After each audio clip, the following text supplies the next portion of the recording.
আসে না কেন?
ওকে, অনেকেই কমেন্ট করছো। সামিরা সাবা, সুমাইয়া, ফাতেমা ইসলাম, ঋতু, রেদওয়ান, জান্নাতুল বাকিয়া। ওয়ালাইকুম সালাম সবাইকে। আমি ভালো আছি, তুমি কেমন আছো?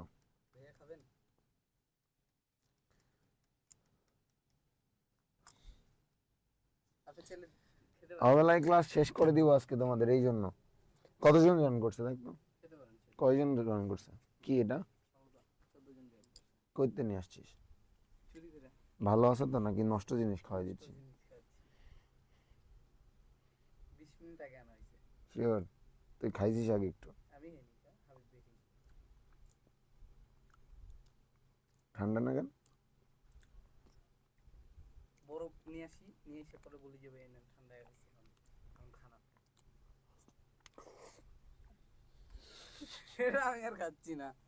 কেন? কি আমি তার মধ্যে ফেলি না?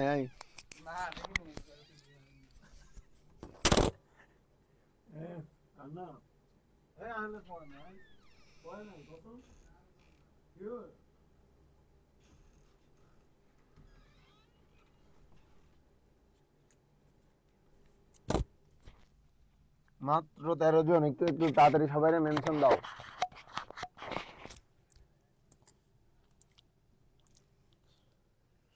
3 মাস পরে কেন দিব?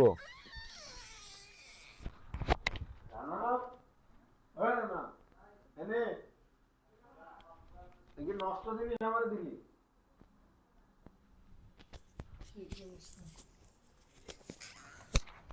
তুই নষ্ট জিনিস আমার দিলি, সত্যি করে নিচ্ছিস না কিন্তু? না, আল্লাহর কসম তো মাথা সে বাদ দাও।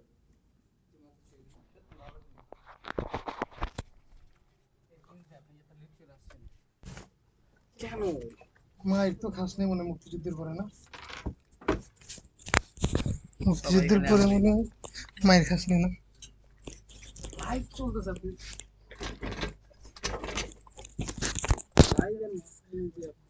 সমস্যা নেই, আমরা ভাইরাল ফিস। কয়জন আছে এখন লাগে?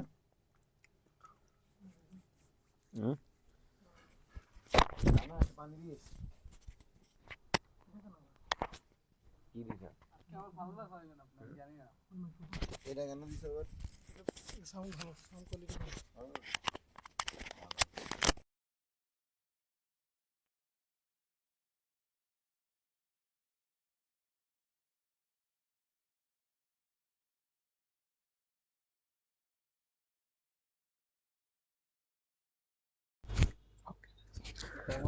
আমি সাইকেল দেখে দিয়েছিলাম, তবে আমার সাইকেল না, আমার সাইকেল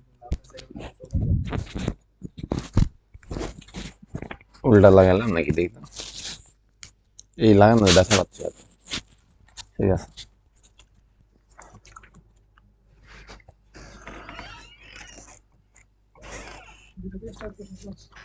হুম।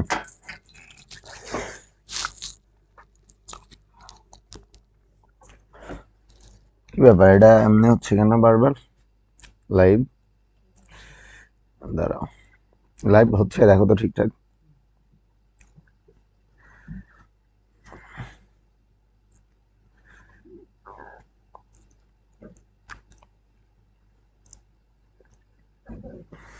সবাই একটু কমেন্ট বক্সে জানাও তো আমার কথা স্পষ্ট শুনতে পাচ্ছ কিনা এবং লাইভ ঠিকঠাক আছে কিনা।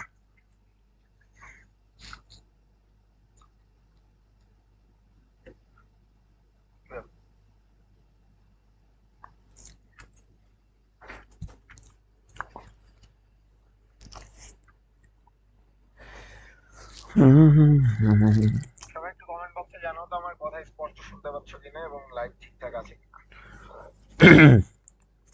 আমার গলার অবস্থা খুবই করুণ, আমি জানি না কত ভালো বুঝতে পারবা, হয়তো বা বুঝতে পারছো, গলা বসে গেছে, তারপরে চেষ্টা করতেছি।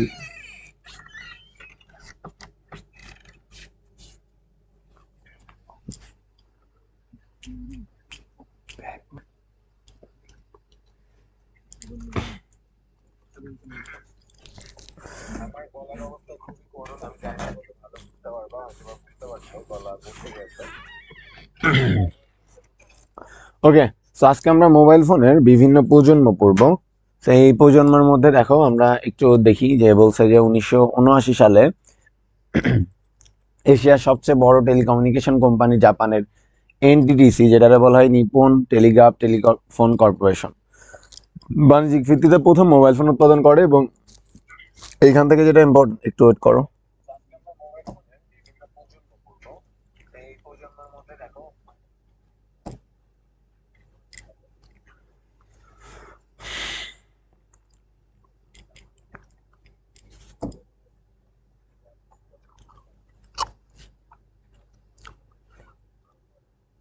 ভাই কর্কশ মানে কি?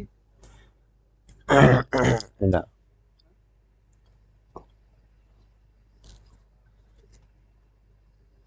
বুঝলাম। গলা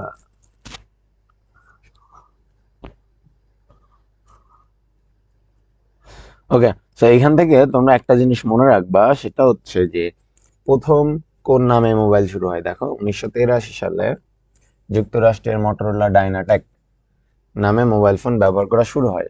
প্রথম প্রজন্মের মোবাইল তাহলে কি বলছে, 1979 সালে শুরু হয় এবং 1990 সাল পর্যন্ত বহাল ছিল, তার মানে এটা 11 বছর ছিল। এরপরে যেগুলা দেখবা সবগুলা 10 বছর করে থাকবে এবং লাস্টেরটা এখন পর্যন্ত বিদ্যমান থাকবে। তো আমরা এখন ইউরোপ মোবাইল ফোনের প্রজন্মে যাই। দেখো প্রথম প্রজন্মে যে মোবাইল ছিল সেটাতে রেডিও সিগন্যাল হিসেবে অ্যানালগ সিগন্যাল ব্যবহার করা হতো, অপেক্ষাকৃত কম ব্যান্ডের সিগন্যাল ফ্রিকোয়েন্সি ব্যবহার করা হতো। এখানে এফডিএমএ বা ফ্রিকোয়েন্সি ডিভিশন মাল্টিপল অ্যাক্সেস পদ্ধতির ব্যবহার করতো। আচ্ছা, আমরা এত কিছু না বলি, এটা তোমরা পড়বা, যেটা হচ্ছে মেইন কথা। প্রথম প্রজন্মের যে মোবাইল ফোন ছিল, প্রথম প্রজন্মের যে মোবাইল ছিল সেটা হচ্ছে পাপু এসে একটা পান চালু।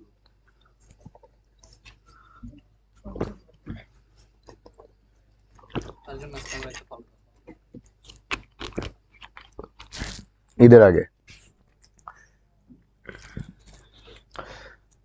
ওকে, সেইখান থেকে মনে রাখবা প্রথম প্রজন্মের যে মোবাইল ফোন ছিল সেটা অ্যানালগ সিগন্যাল ব্যবহার করতো, মানে যোগাযোগের জন্য অ্যানালগ সিগন্যাল ব্যবহার করতো। আর এই প্রজন্মের মোবাইল ফোনে তোমার যে কল কোয়ালিটিটা ছিল সেটা ভালো ছিল না। যেমন ধরো আমি তোমার সাথে ফোনে কথা বলছি, এখন তোমরা ফোন বলতে যে ফোন বুঝো, প্রথম প্রজন্মে সেগুলো ছিল না। তখন কি হইতো, তুমি যদি ধরো আমাকে কল দিছো, আমি গাড়ি ড্রাইভ করছি, অর্থাৎ আমি যেটা বলতে চাচ্ছি, ধরো আমি মুভিং অবস্থায় বা চলাচলরত অবস্থায় কথা বলতে পারতাম না প্রথম প্রজন্মের মোবাইল ফোনে। সেখানে কি করতে হতো, ধরো তুমি আমার কল দিছো, আমি গাড়ির মধ্যে আছে, আমাকে গাড়ি থামাই তারপর তোমার সাথে কথা বলতে হচ্ছে। অথবা আমি কথা বলার সময় হাঁটাচলা করতে পারবো না, এক জায়গায় বসে স্থির অবস্থায় তোমার সাথে কথা বলতে হবে। যদি আমি চলাফেরা করি তাহলে আমার ওই কানেকশনটা হচ্ছে লস খেত এবং কোনো কথা বোঝা যেত না। এই ধরনের মোবাইল ফোন আমার মনে হয় না তোমরা দেখছো কখনো। এগুলাতে দেখবা ফেসবুকে বা হচ্ছে সে ইউটিউবে সার্চ দিলে দেখতে পারবা নেটে, সেটা হচ্ছে দেখবা যে এই যে এন্টিনা টাইপের অনেক বড় বড় ফোনগুলো অনেক ভারী ছিল এবং অনেক বড় বড় ফোন ছিল। এই ফোনগুলো আমরা আমাদের প্রজন্মেও ছিল না। আমরাও যে ফোনগুলো দেখে থাকি যে বাটন ফোনগুলা, ওটাও সেকেন্ড জেনারেশনের ছিল। ওকে, এখানে প্রথম প্রজন্মে যেটা মনে রাখবা, দ্বিতীয় প্রজন্মে যেটা হচ্ছে যে প্রথম প্রজন্ম থেকে আগে যেটা অ্যানালগ সিগন্যাল ব্যবহার করতো, এখন সেটা ডিজিটাল সিগন্যাল ব্যবহার করে। এখানে দেখো ভয়েস, এই যে ভয়েসকে নয়েজ মুক্ত করার মাধ্যমে এই প্রজন্মের মোবাইল ফোনের আবির্ভাব করে। অর্থাৎ এই প্রথম এই প্রজন্ম থেকে আমরা যখন ফোনে কথা বলতাম ফোনের কথার কোয়ালিটিটা একদম স্পষ্ট ছিল। আগের জেনারেশনের ভয়েসে অনেক নয়েজ হইতো, মানে অন্য টাইপের শব্দ, ঝিরঝির ঝিরঝির শব্দ, এই টাইপের কোনো নয়েজ হইতো, যেটা এই জেনারেশন থেকে হয় না। এটার মেয়াদ ছিল দেখো 96 থেকে 2000 সাল পর্যন্ত, 10 বছর ছিল। তো তারপরে দেখো আমার কাছে একটা আছে ভাই, কি আছে তোমার কাছে? এইখানে মনে রাখবা সীমিত আকারে আন্তর্জাতিক রোমিং সুবিধা আর রেডিও সিগন্যাল হিসেবে ডিজিটাল সিস্টেমের ব্যবহার। এই যে প্রথমেই কিন্তু বলেছে আগের গুলো অ্যানালগ ব্যবহার করতো, এখন যেটা কি ব্যবহার করে, ডিজিটাল ব্যবহার করে। আর এখন দেখো সীমিত আকারে যে আন্তর্জাতিক রোমিং সুবিধার কথা বলা হয়েছে, এটা আসলে কি? রোমিং বলতে কি তোমরা বুঝো কি? যেমন ধরো আমাদের দেশে গ্রামীণ ফোন, এয়ারটেল, রবি বা বাংলালিংক যে সিম গুলো আছে, এই সিম গুলার কিন্তু একটা নির্দিষ্ট এরিয়া আছে যে বাংলাদেশের মধ্যে এরা কাভারেজটা দিতে পারে। ধরো যে আমি দুবাই গেলে তখন কি আমি গ্রামীণ সিম ব্যবহার করতে পারবো? না। কিন্তু হ্যাঁ, ব্যবহার করতে পারবো যদি আমার রোমিং সুবিধা থাকে।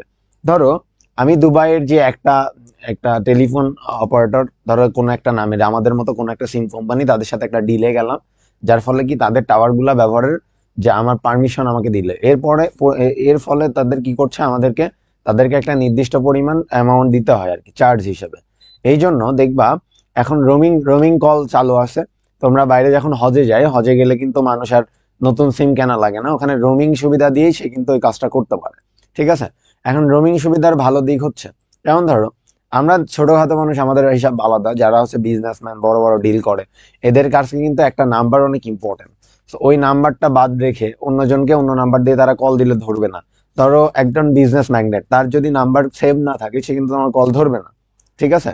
তো এই জায়গা থেকে যেটা হচ্ছে যে আমার যে কলটা ধরছে না, এখন আমি যদি ওই দেশে যে আবার একটা সিম কিনি, এন্ড আমার কোনো আর্জেন্ট কাজে আমার ধরো টাকা দরকার বা কোনো প্রয়োজন, আমি তাকে কল করব, সে কিন্তু আমার কলটা ধরবে না। কারণ কি? সে বুঝতে পারছে না যে কলটা আসলে কে দিয়েছে। তো এমন যদি হইতো যে আমার কল দিয়ে আমি বাইরের দেশ থেকে সিম দিয়েই কল দিতে পারছি, তাহলে কিন্তু উনি বুঝতে পারতো। তো এই সেম সুবিধাটা রোমিং এর মাধ্যমে সম্ভব হয়, কিন্তু এর পরিবর্তে একটা চার্জ দেওয়া হয়, একটা ভালো পরিমাণ, যেমন 1 মিনিট কথা বলতে গেলে মানে 12 টাকা বা 10 টাকা, 12 টাকা এরকম প্রয়োজন হয়। ঠিক আছে? তো এই রোমিং সুবিধাটা কিন্তু এখন যখন হচ্ছে তোমার পুরো ওয়ার্ল্ড ওয়াইড আছে, তখন কিন্তু পুরো ওয়ার্ল্ড ওয়াইড ছিল না, একটা লিমিটেড আকারে ছিল এই যে সার্ভিসটা। ঠিক আছে? এই সার্ভিসটা খুবই লিমিটেড ছিল, যেমন বলে দিয়েছি, সীমিত আকারে। এখানে GSM, global system for mobile communication and CDMA, code division multiple access প্রযুক্তি ব্যবহার করে। এখান থেকে আমরা যে কি পয়েন্টগুলো, সেগুলো আমি বলে দিচ্ছি, এগুলো তোমরা লিখবা, পড়ে নিবা। কি পয়েন্ট হচ্ছে, এখানে প্রথম ডিজিটাল সিস্টেমে চালু হয়, আন্তর্জাতিক রোমিং সুবিধা সীমিত আকারে চালু হয়। এখানে জিএসএম এর কথাটা ইম্পর্টেন্ট, হ্যাঁ তোমরা মনে রাখবা। এই পদ্ধতি দেখে একটা প্রিপেড সিস্টেম চালু হয়। প্রিপেড তার মানে আগের যে মোবাইল ফোনগুলো ধরো ছিল, যে টেলিফোন, আমরা কথা বলতাম, মাস শেষে একটা বিল দিতাম। কিন্তু এখন কি করছে, আমাকে কিন্তু সিমে আগে রিচার্জ করে দেন কথা বলতে হচ্ছে। এই সিস্টেমটাকে প্রিপেড বলে, মানে আগে থেকেই পেমেন্ট করে রাখতে হয়, এটাকেই প্রিপেড চলে। সেটা কি দ্বিতীয় প্রজন্ম থেকে আসে। এখন আমরা এই টাইমটাতে প্রথম ইন্টারনেট ব্যবহার করার সুবিধা পাই দ্বিতীয় প্রজন্মের মোবাইল থেকে। তার মানে আমাদের যদি বলা থাকে ইন্টারনেট সুবিধা কোন প্রজন্ম থেকে চালু হয়, তাহলে কিন্তু আমরা দ্বিতীয় প্রজন্মটাকে বেছে নিব। এই দেখো বলছে ইন্টারনেট সংযোগ ব্যবহার। এছাড়াও ভয়েস মেইল ব্যবহার করা যেত। কথা বলার সময় অবস্থান পরিবর্তন হলেও ট্রান্সমিশন অবিচ্ছিন্ন থাকে। তার মানে এই তোমার কথা বলার সময় তুমি মুভ করলে বা চলাফেরা করলেও কোনো সমস্যা না হয়। তাহলে তো সমসাময়িক অন্যান্য সকল ফোনের চেয়ে আকারে ছোট এবং ওজনে হালকা। ওকে, তৃতীয় প্রজন্ম। এখানে যেটা মনে রাখবা, এই যে এই নামটা অনেক বেশি পপুলার, আর এইখান থেকে প্রশ্ন আসতে পারে যে কোন কোম্পানি? ডোকোমো কোম্পানি প্রথম পরীক্ষামূলক ভাবে তৃতীয় প্রজন্মের মোবাইল ফোন চালু করে। জাপান, ঠিক আছে, এটা কি জাপান কি দেওয়া আছে? জাপানের ডোকোমো কোম্পানি প্রথম থার্ড জেনারেশনের মোবাইল নিয়ে আসে। বলছে তৃতীয় প্রজন্মের মোবাইল ফোনের প্রযুক্তিগত পার্থক্য হচ্ছে সার্কিট সুইচিং ডাটা ট্রান্সমিশনের পরিবর্তে প্যাকেট সুইচিং ডাটা ট্রান্সমিশন করে। আগেরটা কি হইতো, আগেরটা সার্কিট সুইচিং, এখন প্যাকেট সুইচিং এর ডিফারেন্সটা কি? আমি যদি একদম সহজ বাংলায় বলি, ধরো আমি একটা জিনিস পাঠাবো তোমাকে, একটা ইনফরমেশন, সেখানে ধরো 6টা লাইন আছে। এখন আমার এমনও হয়, দেখবা মুভিতে দেখবা একটা ইনফরমেশন কত ইম্পর্টেন্ট, একটা ইনফরমেশন যদি কোনো হ্যাকারের কাছে চলে যায়, তাহলে ওই কোম্পানি পুরো শেষ। তো এখন এই যে ইনফরমেশন যাতে না যায়, ওরা কি করলো, ওই 8টা সেন্টেন্সকে আলাদা আলাদা প্যাকেট করলো। আমি কিন্তু এটা খাঁটি বাংলায় বলতেছি, বাট বিষয়টা এমন না। একটা প্যাকেট করে 8টা প্যাকেট প্যাকেট করে করে ডাটা পাঠায়, মানে কয়েকটা ইনফরমেশন প্যাকেট প্যাকেট করে পাঠায়। যার পরে ধরো যখন একটা হ্যাকার হ্যাক করলো, তো ধরো তোমার আটটা আটটা প্যাকেট তুমি পাঠাইছো, এখান থেকে 2টা প্যাকেট উদ্ধার করলো। ঠিক আছে?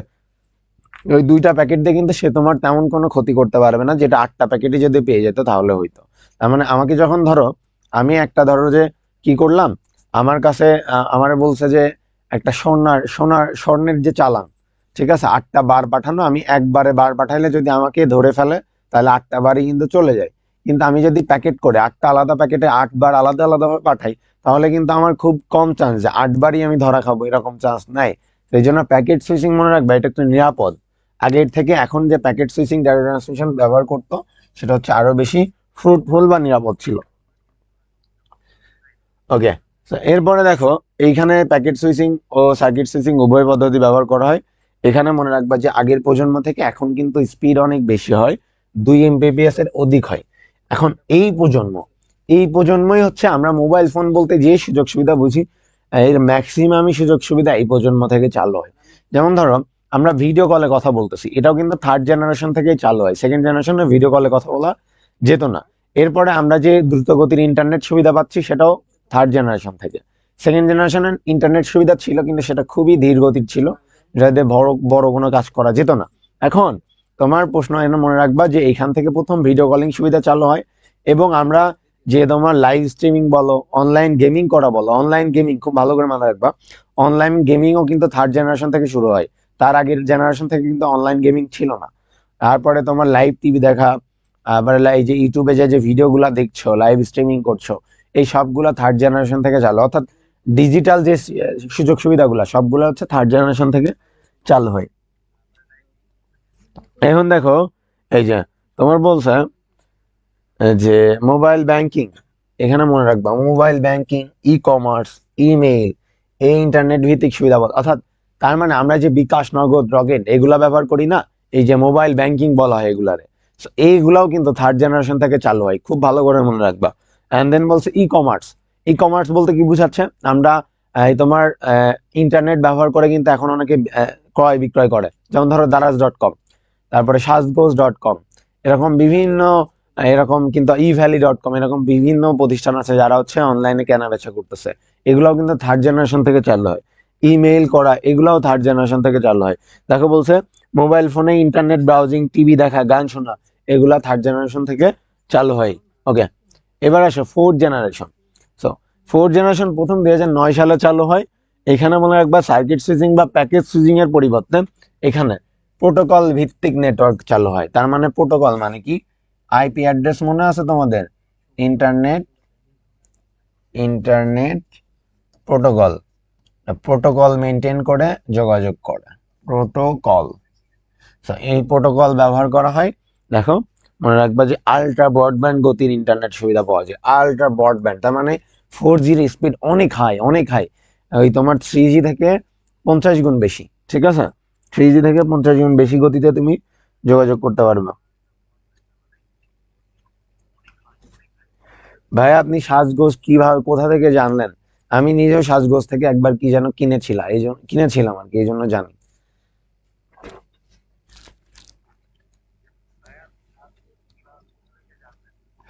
ওকে, সো 4th জেনারেশন যেটা, সেটা হচ্ছে তোমার মনে রাখবা ডেটা ট্রান্সফার রেট প্রায় 1 Gbps, তার মানে আগেরটাই ছিল 2 Mbps বা তার অধিক, এখন দেখছো প্রায় 1 Gbps, তার মানে 1 GB/s, তার মানে অনেক বেশি স্পিড হবে। দেখো mobile, TV, video conferencing, 3D television, gaming, এগুলা 4G, অর্থাৎ 3G থেকে এগুলা চালু হয়।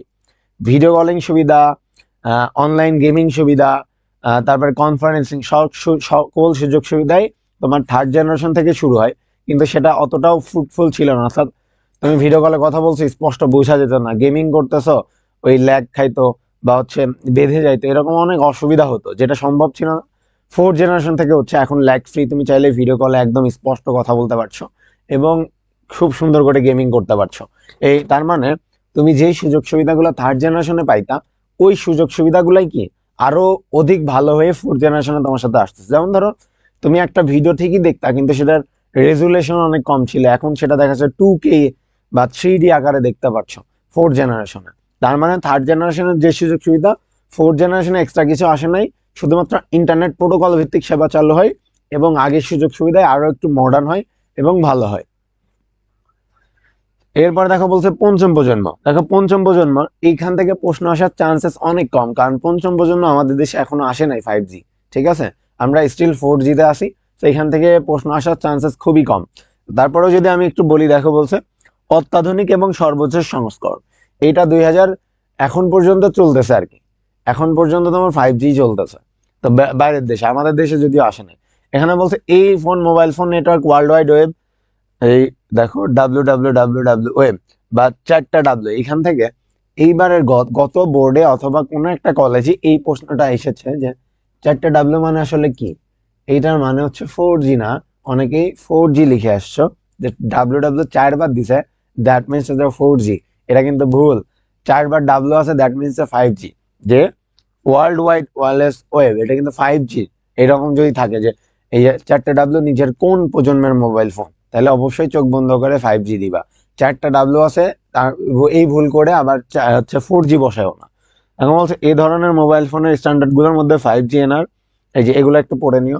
এই প্রজন্মের মোবাইল ফোনের পারফরমেন্স 4Gর তুলনায় অনেক গুণ বেশি হয়ে থাকে এবং অনেক দ্রুত গতিতে ইন্টারনেট ডাটা ট্রান্সফার করতে সক্ষম। এর মাধ্যমে 4K টিভি ভিডিও দেখা যায়। অর্থাৎ ধরো আমি 3Gতে যদি 1080p বা 2K ভিডিও দেখতে পারতাম, এখন সেটা কি হচ্ছে আমি 4K তে দেখতে পারতাছি। যার ফলে কি হচ্ছে, আমার সামনে ওই ভিজুয়ালটা অনেক ক্লিয়ার। ধরো একটা মুভি যদি আমি 4K তে দেখি, তো আমার কাছে মনে হবে যে জিনিসটা আমার সামনে হচ্ছে, মানে একদম স্পষ্ট অ্যান্ড খুবই ক্লিয়ার, মানে একদম প্রাণবন্ত, দেখে মনে হয় একদম অরিজিনালের মতো মনে হয়। এই জন্য 5Gতে তোমার স্পিড অনেক ভালো হয়, একদম টপ নচ কোয়ালিটির ভিডিও কোয়ালিটি তুমি পাবা, অথবা যেটাই গেমিং করো, যেটাই করো না কেন। আশা করছি 5টা প্রজন্মের মোবাইল ফোনই তোমরা ক্লিয়ার হয়েছো। এখানে দেখো কয়েকটা বৈশিষ্ট্য বলা আছে। এর সর্বোচ্চ গতি কি বলছে দেখো, 4G এর সর্বোচ্চ গতি থেকেও 20 গুণ দ্রুত হবে। ঠিক আছে, 5G নেটওয়ার্কের লেটেন্সি 1 মিলি সেকেন্ড পর্যন্ত হবে, অর্থাৎ গ্যাপ হতে পারে সর্বোচ্চ 1 মিলি সেকেন্ড। আপনার তথ্যের জন্য আমি আপনাকে বলে রাখি যে লেটেন্সি যত কম হবে, ডেটা স্থানান্তরের গতি তত বেশি হবে। অর্থাৎ তোমার লেটেন্সি যত কম, হচ্ছে স্পিডটা তত বেশি থাকবে। 5G একটি উচ্চ রেজুলেশন ক্ষমতা, উচ্চ ব্যান্ডউইথ বেস প্রযুক্তি। আশা করছি এই পাঁচটা এই পাঁচটা আসলে তোমাদের কোনো সমস্যা হয় নাই। এখানে একজন লিখেছে আপনার বাচ্চা কাচ্চার প্রজন্মে 6G চালু হবে, মানে কি আপনার মোবাইল 5G? আমার আমার 4G, না 4G আছে মনে হয় সর্বোচ্চ, জানি না আমি। এটাই, 5G বাংলাদেশে আসতেছে খুব দ্রুত, এই বছরে হয়তো বা চলে আসবে।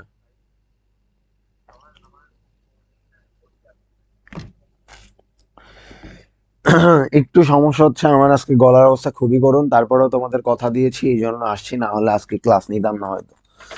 আজকে শেষ করে দিব তোমাদের, তোমরা তারপরে টানা পড়াশোনা করবা নিজে। পাপ্পু ভাইয়া কি ভালো হয়ে গেছে নাকি? কমেন্ট পড়ে না কেন? আমি তো আগে গুড়াই ভালো ছিলাম, খারাপ ছিলাম কবে? শরীর ভালো না আমার, দোয়া রাখো মরে টরে যেন না যাই।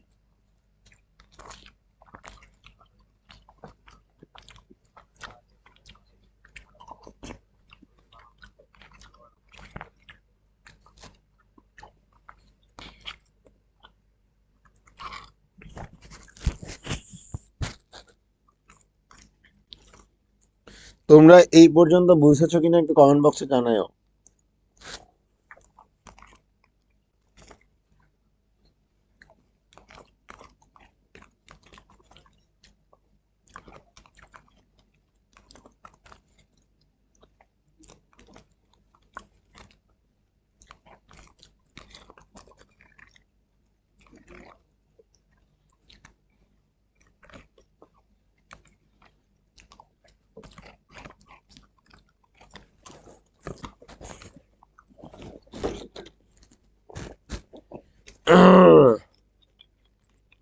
ভাই একা একা খাচ্ছেন, পানি খাইতে দিবি না?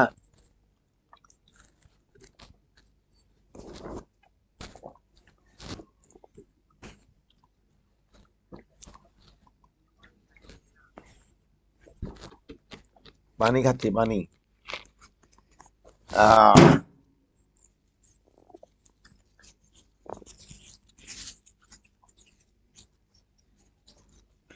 আমার খাওয়া আপেল কই? আয় হাই, পোলাপান খাওয়া আপেল নিয়ে লাগছে। কেউ আমারে চায় না, খালি খাওয়া আপেল চাই। কষ্ট, এই কষ্ট আমি কই রাখবো?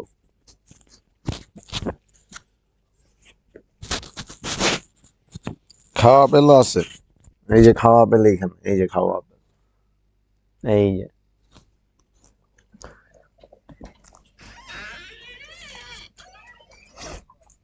ও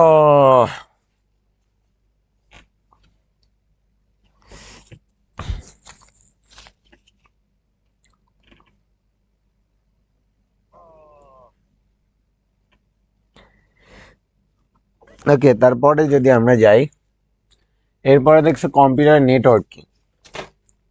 এখানে দেখো বলছে কম্পিউটার নেটওয়ার্কটা এত সুন্দর করে বুঝাবো আজকে, যাও।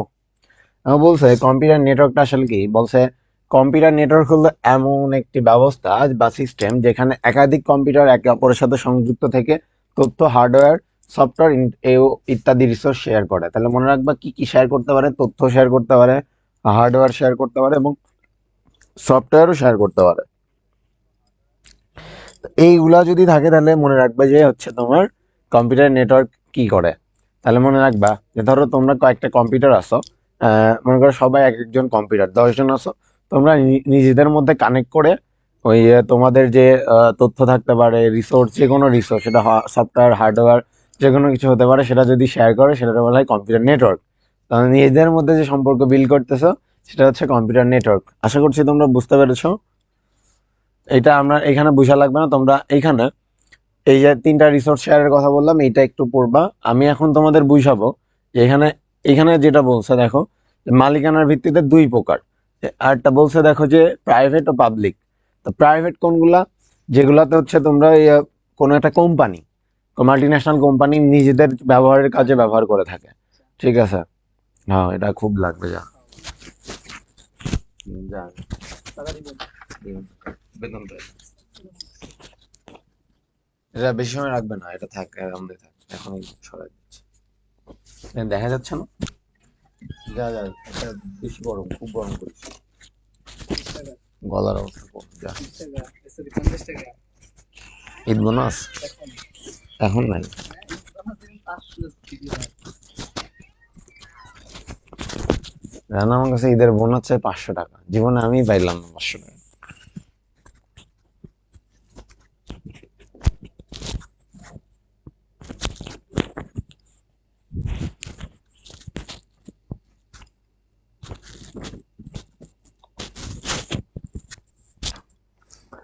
ওকে, সেখানে মনে রাখবা দুই রকম। আরেকটা হচ্ছে সার্ভিস প্রদানের ভিত্তিতে peer to peer client server. এটা অনেক পরে বলাবেন, এত পড়ার কিছু প্রয়োজন নাই।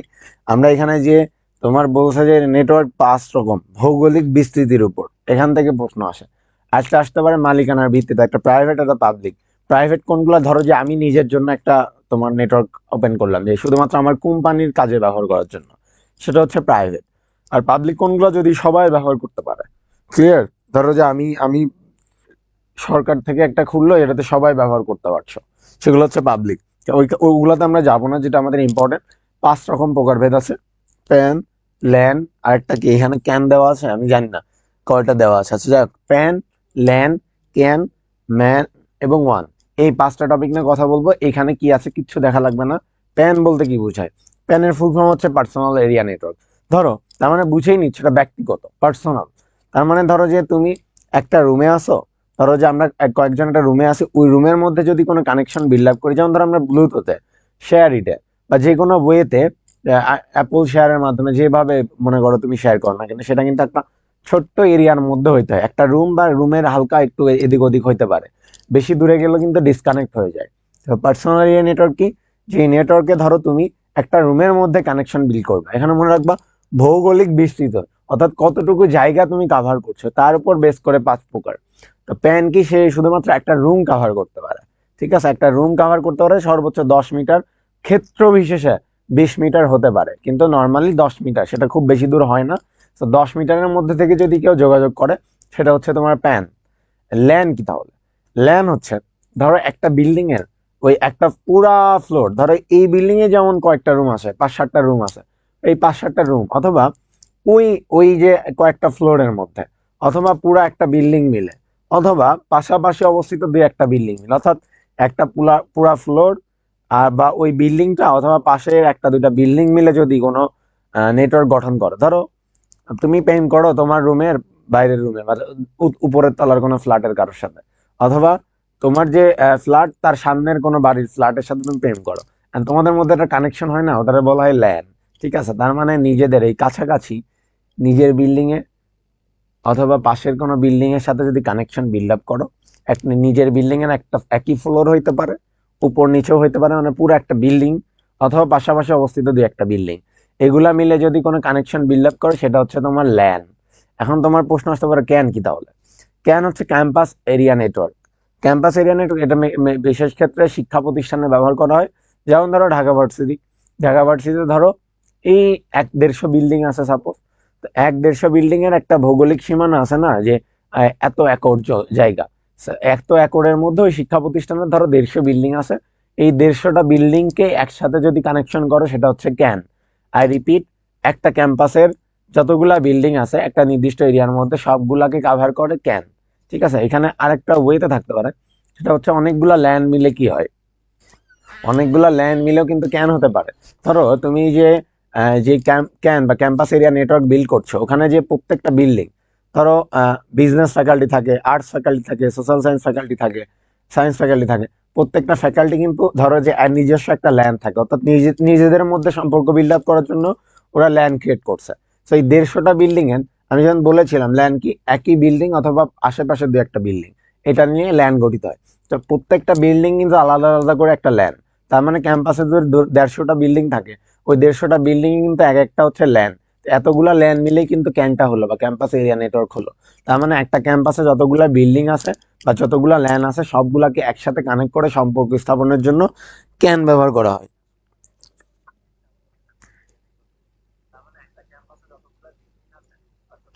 আমার নিচের তলার ছেলেটা অনেক সুন্দর গান গায়, আরো অনেক কিছুই করতে পারে নিচের তলার ছেলে, বুঝবা পড়ে। রানা ভাইয়াকে একটু আদা পানি দাও। রানাকে বলেছি এই যে কি বলে একটা চা বানাইতে দেই, কি করে। পাপ্পু ভাইয়া যদি এখন একটা গান করতেন, সে আরে বাবা, যেই না গলা আবার গান।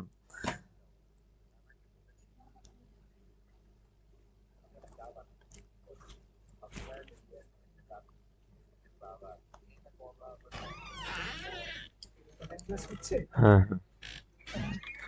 তোমার হচ্ছে এই যা, তারপরে আসে হচ্ছে ম্যান। ঠিক আছে, ম্যান কি? Metropolitan area network. এটা কি? ধরো আমার একটা, ধরো ফ্যাশন ব্র্যান্ড আছে, যে ব্র্যান্ডের অনেকগুলো শোরুম আছে ঢাকার মধ্যে, শুধুমাত্র ঢাকাতে অবস্থিত। তো শুধুমাত্র একটা শহরের মধ্যে যদি অবস্থান করে সেটা হচ্ছে ম্যান বা মেট্রোপলিটন এরিয়া নেটওয়ার্ক। ওটা হইতে পারে শুধু হচ্ছে তোমার কুষ্টিয়া হইতে পারে, শুধু ঢাকা হইতে পারে, শুধু নোয়াখালী হইতে পারে, শুধু চিটাগাং হইতে পারে। একটা শহর মনে রাখবা, তোমার যে এরিয়া সেটা যদি একটা শহরের মধ্যে আবদ্ধ থাকে, ওই একটা শহরের সারা শহরের যতগুলা বিল্ডিং এ থাকুক না কেন, যতগুলো অফিসে তুমি কানেক্ট করো না কেন, সেটা যদি একটা শহরের মধ্যে থাকে তখন সেটা ম্যান বা মেট্রোপলিটন এরিয়া নেটওয়ার্ক হবে। একটা আছে লাস্ট ওয়ান, সেটা হচ্ছে ওয়ান বা ওয়াইড এরিয়া নেটওয়ার্ক। সেটা কি? সেটা হচ্ছে একটা শহরের বাইরে। তার মানে ধরো আমি ঢাকা, কুষ্টিয়া, নোয়াখালী, চিটাগং এই 4টা জেলাকে, অথবা শুধু ঢাকা আর কুষ্টিয়াতে আমার হচ্ছে শোরুম গুলো আছে, তাদের মধ্যে কানেকশন বিল্ড আপ করলে সেটাও কিন্তু ওয়ান হয়ে যাবে। অর্থাৎ তোমার, ভালো আছো? কেমন আছেন? এই গলার অবস্থা খুব কাহিনী, আসো না চলে যাচ্ছ? না আছি। আসো, দেখা হচ্ছে একটু বলো। আচ্ছা। তো ধরো তোমার হচ্ছে আমার কি হচ্ছে, আমি যে নিয়ে আসছিস চা, ধরো যে তোমার কি বলে, সেটা যদি একটা শহরের বাইরে হয়, 2টা শহর হোক 5টা শহর হোক, একটা দেশের বাইরে চলে গেলেও সেটাও কিন্তু ওয়ান বা ওয়াইড এরিয়া নেটওয়ার্ক। তার মানে একটা, সেটা হচ্ছে হয় একটা শহরের বাইরে হবে, সেটা 2টা শহর হইতে পারে, 5টা শহর হইতে পারে, 2টা দেশও হইতে পারে। একটা শহর ক্রস করলেই সেটা ওয়ান বা ওয়াইড এরিয়া নেটওয়ার্ক হয়ে যাবে। আই রিপিট প্রথম থেকে, একটা রুমের মধ্যে আবদ্ধ হলে প্যান, একটা রুম ক্রস করে একটা বিল্ডিং অথবা পাশাপাশি কয়েকটা বিল্ডিং হইলে সেটা ল্যান। একটা ক্যাম্পাসের, একটা শিক্ষা প্রতিষ্ঠানের অনেকগুলা ল্যান্ড বা অনেকগুলা বিল্ডিং কে একসাথে কানেক্ট করলে সেটা হচ্ছে ক্যান। আমি যদি একই শহরের বিভিন্ন জায়গায় অবস্থিত মানে আমার অফিসের সাথে কানেক্ট করি, সেটা হচ্ছে ম্যান, মেট্রোপলিটন এরিয়া নেটওয়ার্ক। আর যদি একই শহরের বাইরে যাই, সেটা যত বড়ই হোক, সেটা হচ্ছে ওয়ান বা ওয়াইড এরিয়া নেটওয়ার্ক। আশা করছি তোমরা বুঝতে পেরেছো। এই পর্যন্ত একটু কমেন্ট বক্সে জানাও যে এই পর্যন্ত তোমরা বুঝতে সক্ষম হয়েছো কিনা।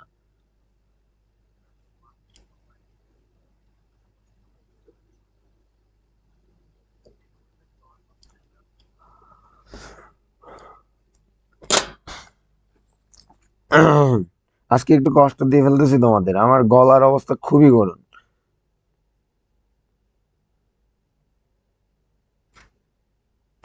আমি আগে হচ্ছে তোমার ক্লাস নিতামই না আজকে, বাট বলে রাখছি এই জন্য নিলাম।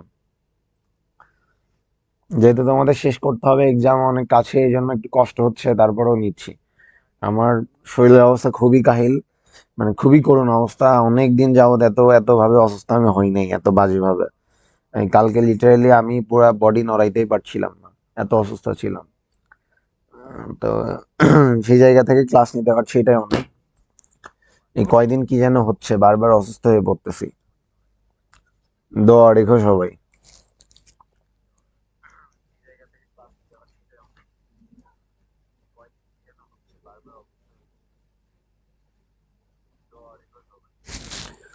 চা বা কফি যে বলছি, দেখি কি করে। আসলেই খারাপ, আমি নিজের কণ্ঠ নিজেই চিনতে পারছি না, এমনি বাজে, তার উপরে আবার এই অবস্থা।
অনেকেই বলছো, আচ্ছা ধন্যবাদ তোমাদের আমার জন্য দোয়া করার জন্য। তোমাদের দোয়াতে আল্লাহ তাআলা ইনশাল্লাহ আমাকে সুস্থ করে দিবে। তোমাদের যে অ্যাটেন্ডেন্সের হার তো খুব করুন, বললাম আজকে লাস্ট ক্লাস, তারপরে তোমরা আসো নাই। আর দেখা হবে না তখন বললো, এই আজকেই শেষ দেখা, দেখে নাও। আবার কবে দেখবা জানি না, মরেও যাইতে পারি এর পরের ফাঁকে।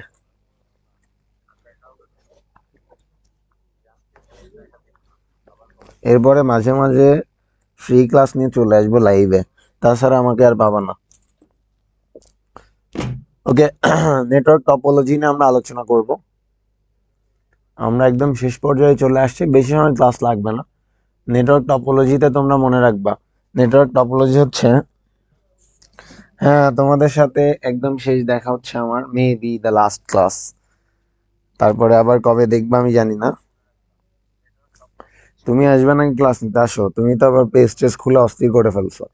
নাসরুল আল হাসান, ওয়ালাইকুম সালাম। ভালো আছি এই তোমাদের দোয়াই, কিন্তু একটু শরীরটা ভালো না আর কি। ওকে, এখন হচ্ছে আমরা যেটা পড়বো নেটওয়ার্ক টপোলজি। টপোলজিটা আসলে কি? টপোলজি বুঝতে হবে, যেটা কি দেখো বলছে, কম্পিউটার নেটওয়ার্কে বিভিন্ন নেটওয়ার্ক ডিভাইস ও কম্পিউটার সময় একটি অন্যটির সাথে সংযুক্ত থাকার পদ্ধতিকে টপোলজি বলে। ধরো টপোলজি কি, ধরো যে তোমার অনেকগুলা কম্পিউটার আছে। এখন তুমি কি করলে, যেমন ধরো আমি যখন অফলাইনে ক্লাস নিই, তো ধরো ছেলেদের একসাথে, মেয়েদের একসাথে বসায়, মানে আলাদা আলাদা আলাদা বসায়। অনেক টিচার আবার কি করে, মেয়েদের আগে বসায়, ছেলেদের পিছনে বসায়। আবার অনেকে কি করে, যে ধরো ছেলে মেয়ে মিক্স করে বসায়। কেন বসায়? এক এক টিচারের কাছে এক এক রকম জিনিসটা, যে এভাবে করলে হয়তো বা তার ক্লাস মেনটেন করতে সুবিধা হবে। তো টপোলজি কি? টপোলজি হচ্ছে অনেকগুলা কম্পিউটার আছে, আর কম্পিউটারগুলো কিভাবে সাজায় রাখলে কম্পিউটারগুলো তোমার জন্য মেনটেন করা সহজ হবে, বা তুমি যেভাবে চাও সেভাবে রাখা পসিবল হবে, সেটাই হচ্ছে টপোলজি। তো এরকম এই সাজানোর উপর বেস করে 6 ভাগে ভাগ করা হয়। প্রথমটায় আমরা যাই, একটা হচ্ছে বাস টপোলজি। বাস টপোলজিটা আসলে কি? বাস টপোলজি দেখো, দেখতে বাসের মতো হবে। আমরা নর্মালি বাস বলতে কি বুঝি, দুই পাশে বসার জায়গা থাকে, মাঝ দিয়ে যাওয়া আসার জায়গা থাকে। তো এখানে দেখো সেম ভাবে মাঝ দিয়ে যাওয়ার জায়গা আছে, এবং দুই পাশে হচ্ছে বসার জায়গা আছে। তো এইখানে মনে রাখবা, এই যে মেন, এইটার সব থেকে মেন মেন হচ্ছে এই একটা তার আছে, এই যে হলুদ দাগটা দিলাম, এটা হচ্ছে তোমার মেন তার। এই তার, আচ্ছা এটা মেবি দেখা যাচ্ছে না তোমাদের এই কালার, আমি একটু কালারটা চেঞ্জ করে নিই। ভাই হুম, মাঝ থেকে একটা যে দাগটা গেছে, এটা হচ্ছে মেন কালার। এখানে রাখ, ফেলাই দিব না এবার, হাতে গরম হয়ে। কি সব কালারের কি নিয়ে আসতেছিস সিরা, না ভালো হয়ে যা। কি কি নিয়ে আসতেছি? চা নিয়ে আসছি। লাইভ চলতেছে নাকি? আসসালামু আলাইকুম, কেমন আছেন সবাই?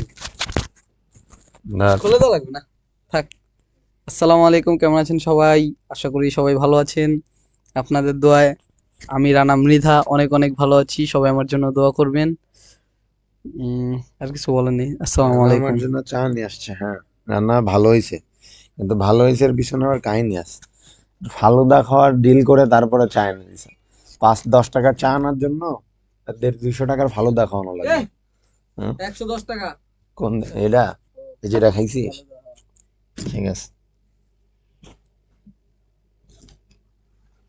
না না, তুই যে কি বাট পারে এটা কি ওরা জানে? ধন্যবাদ ভাইয়া, পাপ্পু ভাইয়াকে চা দেওয়ার জন্য। উমাগো গোলাপ। তুই কি সিলেটের চা নিয়ে এসিস নাকি? একজন জিজ্ঞাসা। হুম। সিলেটের পাতি। সিলেটের বাদি তুই কেমনে জানলি এটা সিলেটের? তামিম মিঠা বিয়ে করছে। রাফি রানা মিঠা করবে বিয়ে করবে।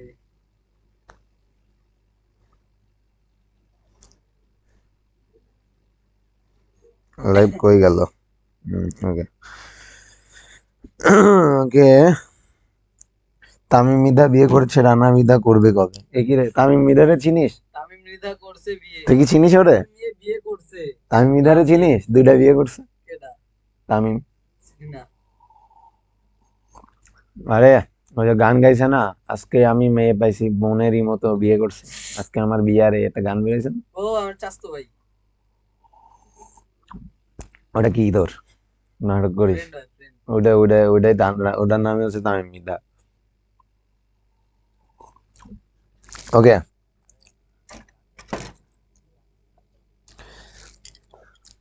ওকে। সো এটা দেখতে হচ্ছে অনেকটা বাসের মতো হবে, যে মাঝ দিয়ে যাওয়ার জন্য যে লাইনটা থাকবে এটা হচ্ছে মেইন লাইন, যে লাইনের সাথে সবাই কানেক্টেড থাকবে। দেখো এখানে অনেকগুলো কম্পিউটার আছে, এবং প্রত্যেকটা কম্পিউটার কিন্তু এই লাইনের সাথে এসে এখানে এসে তারের সাথে জয়েন করছে। ঠিক আছে, প্রত্যেকটা কম্পিউটার এখানে এসে লাইনে জয়েন করছে। এখন এই যে লাইনটা জয়েন করছে, এইখানের কিছু সুযোগ সুবিধা আমি তোমাদের বলি। এই যে এখানে তার শুধুমাত্র একটা তার যায়, মেইন তার, আর সবাই ওই তারের সাথে কানেক্ট হয়। যেহেতু তার একটাই যায়, এর ফলে এটা হচ্ছে তোমার সস্তা, মানে খুব বেশি ব্যয়বহুল না, একদমই সস্তা। মানে এই নেটওয়ার্ক যদি তোমার বাজেট ইস্যুস থাকে, মানে কম টাকায় এটা নেটওয়ার্ক বসানো করতে চাও, তাহলে তুমি অবশ্যই বাস টপোলজি বেছে নিবা। এই টপোলজির সুযোগ সুবিধা যদি আমি তোমাকে বলি, এই টপোলজিতে তুমি চাইলেই কম্পিউটারের যে নেটওয়ার্ক সেটা এক্সপ্যান্ড করতে পারবা। ঠিক আছে, ধরো তুমি এইখানে, যে তোমার মনে হইলো তুমি আরো কম্পিউটার অ্যাড করতে চাও, তখন তুমি এখানে সিম্পলি হচ্ছে নেটওয়ার্ক অ্যাড করতে পারবা কানেক্টর ব্যবহার করে। সেটা হচ্ছে তোমার ব্যারেল কানেক্টর ব্যবহার করে তুমি চাইলে নেটওয়ার্ক আরো এক্সপ্যান্ড করতে পারবা। মানে তোমার যত একদম ইজিলি যত খুশি তুমি নেটওয়ার্ক এক্সপ্যান্ড করতে পারবা। এবং তোমার এখানে তুমি চাইলে যখন খুশি তখন একটা কম্পিউটার ধরো অ্যাড করতে পারবা, এবং বাদ তোমার মন চাইলো ওরে চাইলে তুমি বাদও দিতে পারবা। এই কম্পিউটার অ্যাড এবং বাদ দেওয়ার কারণে অন্যান্য কম্পিউটারে বা নেটওয়ার্কে কোনো সমস্যা হবে না।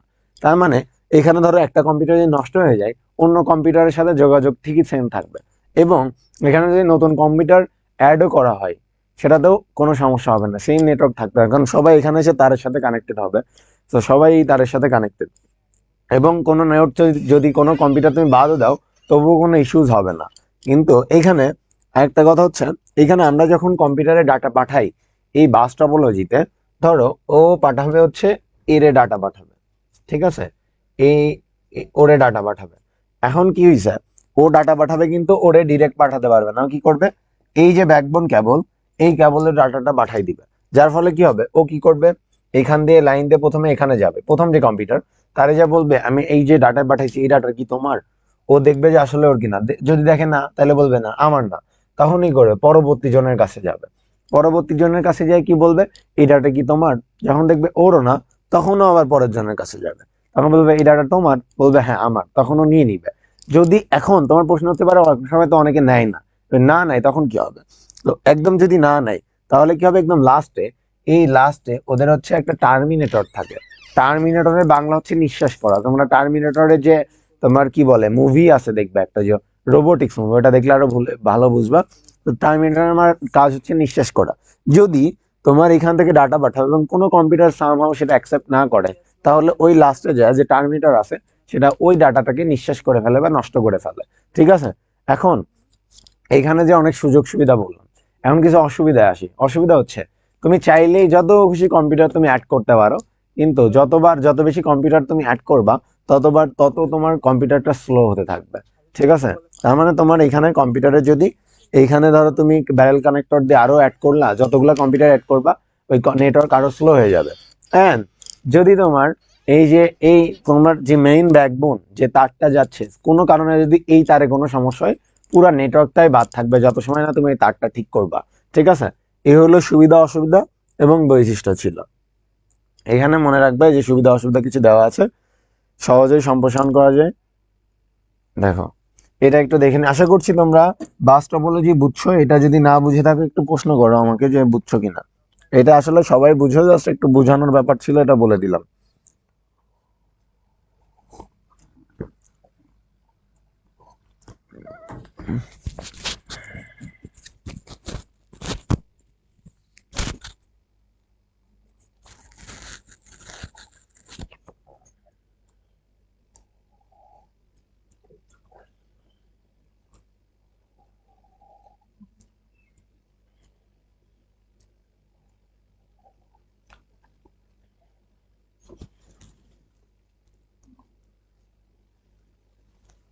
ওকে, অনেকেই বুঝছো বলতেছে।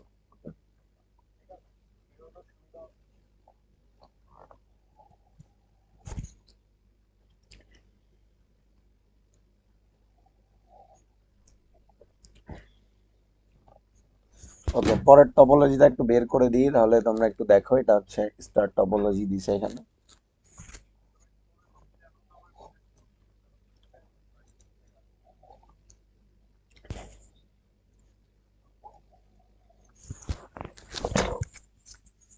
এবার আসো স্টার টপোলজিতে আসি আমরা।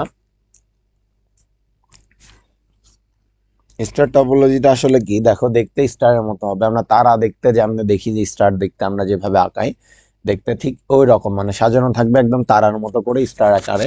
দেখো বলছে যে এইখানে যেটা তুমি মনে রাখবা, এখানে প্রত্যেকটা কম্পিউটার, এখানে একটা হোস্ট কম্পিউটার থাকে এখানে, যেটা সেটা হচ্ছে তোমার মেইন বা হোস্ট, মানে ওর ক্ষমতা সব থেকে বেশি। প্রত্যেকটা কম্পিউটার এসে এই হোস্টের সাথে যুক্ত হয়। হোস্টে কি থাকতে পারে, এটা হাব অথবা সুইচ থাকে। সেই সুইচের সাথে প্রত্যেকটা কম্পিউটার এখানে অ্যাড হয়, মানে সবগুলা কম্পিউটার এসে এই মেইন হাব বা যে মেইন হোস্ট তার কাছে এসে জয়েন করে। তো এর ফলে কি হচ্ছে, তুমি চাইলে এখানে যত কম্পিউটার মন চাই তুমি অ্যাড করতে পারবা, এখানে চাইলেই অ্যাড করতে পারবা, ইজিলি অ্যাড করতে পারবা, এবং চাইলেই তুমি বাদ দিতে পারবা। এখান থেকে মন চাচ্ছে না, এটা বাদ দিয়ে দিতে পারবা। কারোর সাথে তোমার পড়লো না, ওটা তুমি তোমার নেটওয়ার্ক থেকে বাদ দিতে পারবা। অর্থাৎ তুমি চাইলে অ্যাড বাদ দিতে পারবে, এবং নষ্ট হয়ে গেলেও অন্য কম্পিউটারে কিন্তু কারোর কোনো সমস্যা হবে না, কারণ সবাই ওর সাথে কানেক্টেড। কার সাথে? এই মেইন হাব অথবা সুইচের সাথে। যেহেতু ওর সাথে কানেক্টেড, অন্য কোনো কম্পিউটার নষ্ট হইলে, অ্যাড হইলে অথবা বাদ দিলেও কোনো সমস্যা হবে না। এখন এখানে একটা ইস্যুজ আছে, সেটা হচ্ছে তুমি যদি ওকে ডাটা পাঠাইতে হয়, ও কিন্তু ধীরে করে ডাটা পাঠাইতে পারবে না। ও কি করবে, ও ডাটাটা হচ্ছে এই যে মেন হোস্ট, যে মেন কম্পিউটার বা মেন হোস্টে যে থাকবে হাব অথবা সুইচ, তার কাছে পাঠাবে। সে তারপরে দেখবে আসলে কার কাছে যাবে, তখন সে তার কাছে পাঠাবে। অর্থাৎ ধরো আমি একজনকে বললাম যে চকলেটটা, মানে আমি একজনকে চকলেট দিতে চাই, আমি চকলেট না দিয়ে কি করলাম, আমি একজন লোকের কাছে দিয়ে বললাম ওকে চকলেটটা দিয়ে আসে। ব্যাপারটা হচ্ছে এইটা। এর ফলে কি হচ্ছে, ও ডিরেক্ট চকলেট দিতে পারবে না, ও ওকে ওকে দিবে, দেন ও ওরে দিয়ে দিবে। আর এখানে মনে রাখো যে যদি কোনো কম্পিউটারের সমস্যা হয়, শুধুমাত্র ওই কম্পিউটারটাই নষ্ট হবে, বাদ বাকি কোনো কম্পিউটারে কোনো ইফেক্ট ফেলবে না। আর এইটা মোটামুটি ওই বাস থেকে কিন্তু এটার গতি অনেক ভালো, মানে স্পিড অনেক বেশি। এইবার আসো এই কম্পিউটারে তোমার সিকিউরিটিও অনেক বেশি, যেহেতু কারোর মাধ্যমে তুমি ডাটা পাঠাচ্ছ। ধরো আমরা অনেক সময় তোমার প্রাইভেট ইনফরমেশন শেয়ার করে থাকি। তো এই ইনফরমেশন যদি কেউ লিক করে দেয়, সেটা আমাদের জন্য হয়তো বা ঝামেলা হতে পারে। সেই জায়গা থেকে এটা একটু সিকিউর, কারণ মাঝখানে যেটা থাকে ওর কাছে সব ইনফরমেশন থাকে, আসলে তুমি কাকে কি ইনফরমেশন দিচ্ছ, কে তোমার ইনফরমেশনটা লিক করছে, এই টাইপের অসুবিধা একটু কম থাকে। তার মানে এটা একটু সিকিউর। এখন অসুবিধা হচ্ছে তুমি ডিরেক্ট কাউকে ডাটা পাঠাইতে পারবে না। আর যদি এখানে মেন যে হোস্ট সে যদি নষ্ট হয়ে যায়, তাহলে পুরো কম্পিউটারটাই নষ্ট হয়ে যাবে, মানে পুরো নেটওয়ার্কটাই কলাপস করে যাবে। তো এখন এখানে কিন্তু বাস টপোলজি থেকে স্টার টপোলজি ভালো। আবার বলে দিচ্ছি, বাস থেকে স্টার ভালো, কিন্তু যদি তোমাকে বলে যে কম টাকায় বাস্তবায়ন করতে, তখন কিন্তু তোমাকে বাস নিতে হবে। অর্থাৎ তোমার ক্রাইটেরিয়া কি দিছে, যে তোমার স্পিড দরকার নাকি টাকা কমানো দরকার নাকি ওভারঅল ভালো, সেটা তোমাকে বুঝতে হবে। তো নর্মালি স্পিডের দিক থেকে বা অন্য দিক থেকে বাস থেকে স্টার টপোলজি ভালো, কিন্তু বাস টপোলজি কম টাকায় বাস্তবায়ন করা যায়। এখানে এগুলার দাম অনেক বেশি, যে হাফ সুইচ আলাদা করে কিনতে হয়, যেটা হচ্ছে বাস টপোলজিতে এত অসুবিধা নাই। তো এখানে দেখো কিছু অসুবিধা দেখো বলছে যে প্রচুর পরিমাণে কেবল ব্যবহার করা হয়, যেহেতু ওই যে মাত্রই বললাম যে ব্যয়বহুল এটা, যেহেতু অনেকগুলা কেবল ব্যবহার করছে সবাই, সবাই এসে ওর সাথে কানেক্ট হতে হচ্ছে মাঝখানে এসে, মানে অনেকগুলা কেবল লাগতেছে। এই জন্য হচ্ছে এটা একটু ব্যয়বহুল হচ্ছে পদ্ধতি। দেখো রক্ষণাবেক্ষণ বা সমস্যা নিরূপণ করা হচ্ছে সহজ। এইটা কেন বলছে, যেহেতু সবগুলাকে হচ্ছে মেনটেন করা হচ্ছে তোমার ওই হোস্ট কম্পিউটার, তার মানে ও ওই সবার দেখাশোনা করে। যেমন ধরো তোমার বাবা তোমাদের ফ্যামিলিকে দেখাশোনা করে, এখানে কার কি সমস্যা হচ্ছে না হচ্ছে এটা কিন্তু আমার বাবা বুঝবে, এবং সেই অনুযায়ী সে মেনটেন করবে, রক্ষণাবেক্ষণ করবে, কি করা যায় সেটা করবে। ঠিক আছে, স্টার টপোলজি কি তোমরা বুঝতে পেরেছো? রানা, মরে যাবো রে আজকে, জীবন শেষ, খারাপ লাগছে খুব অবাক। খারাপ লাগতেছে?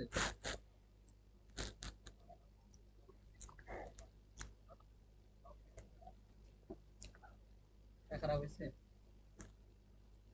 চিনি দিছিস অনেক, পানি মিষ্টি হয়ে গেছে। দেন আর একটু চা পানি দিচ্ছি। থাক, শেষ।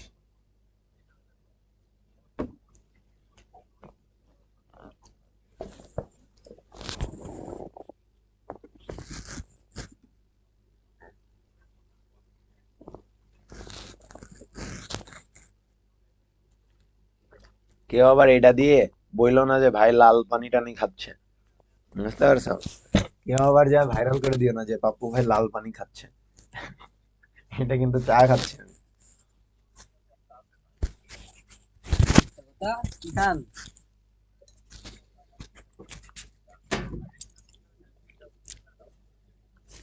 সন্ধ্যায় ক্লাস নিলেও হইতো, সন্ধ্যায় আজকে মেবি হচ্ছে তোমার কি বলে সজন ভাইয়া কি ক্লাস নেবে, এই জন্য। সন্ধ্যার পরে যদি আরো বেশি অসুস্থ হয়ে যায় তখন কি করবা বলো? তোমাদের শেষ করে দিই, তোমরা বাসায় যাই প্র্যাকটিস করে পড়তে থাকো। এখন দেখো ring topology. So ring topology বলতে কি, আমরা যে এঙ্গেজমেন্ট রিং বুঝি, যে মানুষ রিং দিয়ে পরাই দেয় যে গোল করে থাকে, সো এঙ্গেজমেন্ট রিং এর মতো এই টপোলজিতে আমরা গোল হবে, কি হবে, গোল, এই রিং এর মতো হবে। ঠিক আছে, এখন সবগুলা কম্পিউটার এই যে এই রিং এর চারপাশে কানেক্টেড থাকবে। তো এইখানে এই টপোলজির আবার অনেকগুলো অসুবিধা। সুবিধা হচ্ছে এর টাকা কম লাগে, ঠিক আছে, একদমই কম টাকায় করতে পারবা। বাস টপোলজি আর রিং টপোলজি দুইটাই কম টাকায় করা যায়। এখানে সুবিধা অসুবিধা বেশি, অসুবিধা নিয়ে বলি। এখানে যদি কোনো কম্পিউটার তুমি অ্যাড করতে চাও, তার মানে তোমাকে ওই যত সময় না অ্যাড হবে পুরা পুরা নেটওয়ার্কটা কলাপস করবে, পুরা নেটওয়ার্কে আর কোনো কাজ করতে পারবে না, কারণ এইখানে যে তোমার তার, ওই তারটা কেটে এর সাথে কানেক্ট করতে হবে। এর জন্য হচ্ছে তোমার যত সময় না এটা করা শেষ হবে তত সময় হচ্ছে তুমি অন্য কোনো কাজ করতে পারবে না। এবং ধরো সামহাও এই কম্পিউটারটা নষ্ট হয়ে গেল, তাইলেও কিন্তু যত সময় না কম্পিউটার ঠিক হচ্ছে তত সময় এই নেটওয়ার্কটা নষ্ট হয়ে থাকবে, মানে নেটওয়ার্ক অকেজ হয়ে যাবে। এবং তুমি অ্যাড করো, বাদ দাও, অথবা নষ্ট হয়ে যায়, যেটাই করো না কেন, ওই যত সময় না ওইটার সার্ভিস করানো হচ্ছে তত সময় কম্পিউটারের নেটওয়ার্কটা কলাপস থাকবে। ঠিক আছে, এখন আগের বার বাস টপোলজিতে যেমন ধরো ওরে যদি ও ডাটা পাঠাইতে চাই, ও কিন্তু ওরা ডিরেক্ট ডাটা পাঠাতে পারবে না, কারণ কি ওরা কিন্তু একে অপরের সাথে ডিরেক্ট কানেক্টেড না। তার মানে কি করবে, ও এই যে রিং, এই রিং এ ডাটাটা পাঠাই দিবে, রিং এমনি ঘুরবে, ঘুরে ঘুরে যায়, ওরে বলবে এই ডাটা কি তোর, বলবে না তোর, হ্যাঁ, যার লাগবে সে নিবে, তার মানে রিং এ ছেড়ে দিবে, যার ডাটা সে কালেক্ট করবে। কিন্তু এখন প্রশ্ন হচ্ছে যে আমরা বাস টপোলজিতে যদি কেউ ডাটা না নিত, তাহলে কিন্তু লাস্টে টার্মিনেটর থাকায় ওই ডাটাটা কি হইতো, নিঃশেষ হয়ে যাইতো। কিন্তু এই রিং টপোলজিতে কোনো টার্মিনেটর নাই, তার ফলে কি হচ্ছে, টার্মিনেটর না থাকার ফলে ও ধরো ওরে ডাটা পাঠাইছে, কিন্তু ও ধরো ভুলে গেছে অথবা ঘুমাই গেছে, ও কালেক্ট করে না ডাটা, তখন কি করবে, ও যতদিন না নিবে ততদিন এই রিং টপোলজি এমনি বন বন করে রিং এর চারপাশে ঘুরতেই থাকবে, ঘুরতেই থাকবে, ঘুরতে থাকবে।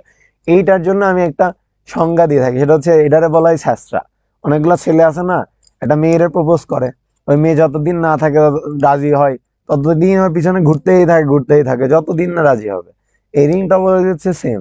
তুমি যে ইনফরমেশনটা দিবা, যার ইনফরমেশন সে যদি না নেয়, ওই রিং এ আজীবন আমরা ঘুরতেই থাকবে, ঘুরতেই থাকবে, ঘুরতেই থাকবে। ঠিক আছে? তাহলে অসুবিধা দেখছো কতগুলা? এই একটা অসুবিধা। দেন হচ্ছে এই যে সরাসরি তুমি কাউকে ডাটা পাঠাইতে পারবা না, রিং এ পাঠাইতে হবে, এবং যদি না নেয় তাহলে বৃত্তাকার পথে ঘুরতেই থাকবে, ঘুরতেই থাকবে। কোনো একটা নেটওয়ার্ক সমস্যা হলে, অ্যাড করতে হইলে, অথবা তুমি হচ্ছে বাদ দিতে হইলে, যেটাই করো না কেন, পুরা নেটওয়ার্কটা তোমার কি হয়ে যাচ্ছে, অকেজ হয়ে যাচ্ছে। এটার সুবিধা কি? সুবিধা হচ্ছে কম টাকায় করতে পারো, এর কোনো আহামরি কিছু নাই। এটা বলে যদি আমার পছন্দ না, এটা বলে যদি আবার চুজ করে আইসো না। এখন দেখো বলছো সুবিধা কি, নেটওয়ার্কে কম্পিউটার সংখ্যা বাড়লেও এর দক্ষতা খুব বেশি প্রভাবিত হয় না। তার মানে রিং টপোলজিতে, বাস টপোলজিতে আমরা কম্পিউটার ইচ্ছা করলেই বাড়াইতে পারছিলাম, এর ফলে কোনো ইফেক্টফুল ছিল না, কিন্তু স্পিড কমে যাচ্ছিল। কিন্তু রিং টপোলজিতে যদি তুমি কম্পিউটার সংখ্যা বাড়াও, তখন যত সময় বাড়াবা তত সময় কিন্তু কম্পিউটার নেটওয়ার্কটা বন্ধ থাকবে, কিন্তু ওই যে স্পিডটা কমবে না। দেখো কোনো সার্ভার কম্পিউটারের প্রয়োজন হয় না, এটা এখানে কোনো উস্তাদ নাই। যেমন রিং টপোলজিতে কিন্তু হোস্ট কম্পিউটার বা সার্ভার কম্পিউটার ছিল মাঝে, যা যে সবগুলাকে কন্ট্রোল করছিল।